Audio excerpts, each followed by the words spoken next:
Hi, I'm Scott with 309 Punk Project, and we are in the middle of our big fundraiser. And I wanted to introduce everyone to our board of directors. So, with us today is our good friend, Jamin Wells. Jamin, for those who don't know you, tell us about yourself. Yeah, Scott, thanks for having me.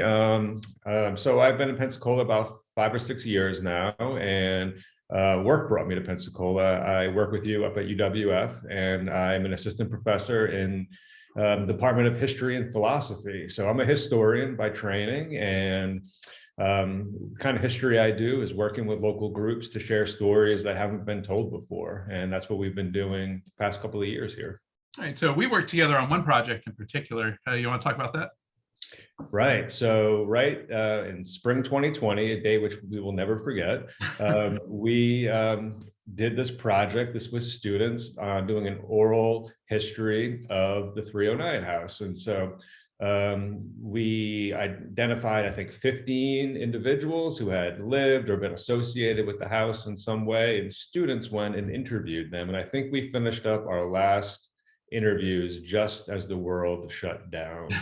And students transcribed those, and then at the end of that semester, we handed those over to you. Yeah, and thinking about that too, that whole process of getting all the interviews and putting them together, it was a really big deal. And I don't know if it's clear enough to a lot of people when they look at it, and the final product. So we have both the comb-bound book, but also the book itself, Punk House in the Deep South.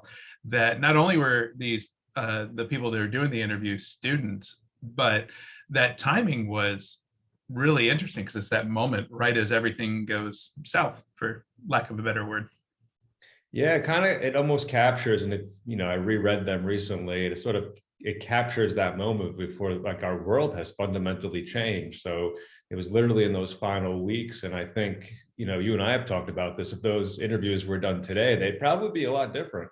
But so by overseeing and working with the students on these projects, getting to meet a lot of the folks, I just learned so much about the 309, and it's just vital place that it's been here in Pensacola for decades. And it's been great to be able to participate and be involved in it.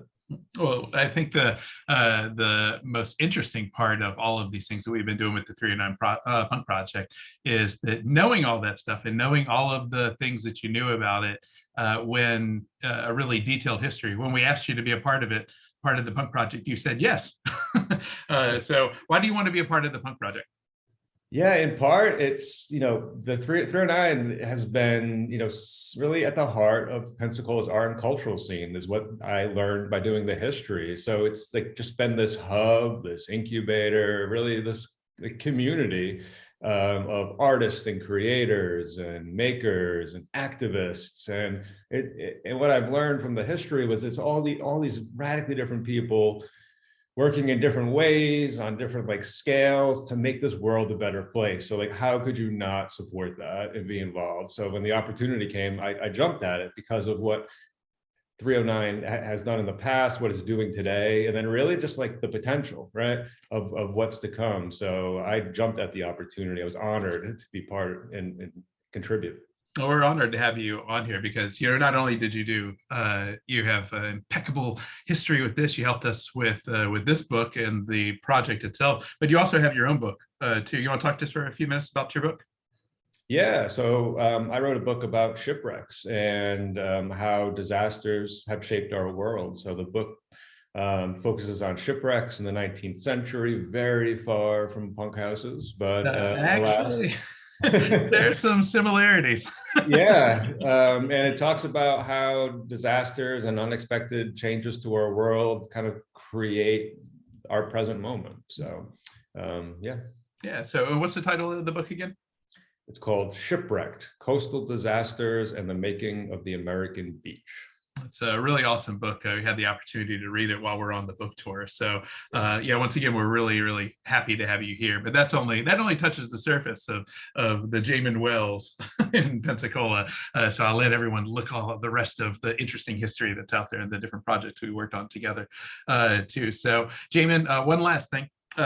So when we think about the 309 Punk Project and the work that we're doing now, part of the stuff we're doing as historians, but then also as people that are looking to the future. Tell me, what do you want to see with the 309 Punk Project? What do you want to see us do in the future? I want it to be a place that just fosters diversity and inclusion and conversations that as we kind of come together out of this past couple of years that we've been living through, and just to hear multiple voices and support a variety of folks to kind of do what they wanted to make this place better. So I just want to see it continue to be a hub and an incubator for just great things. So yeah. We appreciate all you've done. We appreciate all things that you've done for the community too. And it's really cool to look at our board and see how many people are really, really active in the community. And you have definitely left an imprint on the community.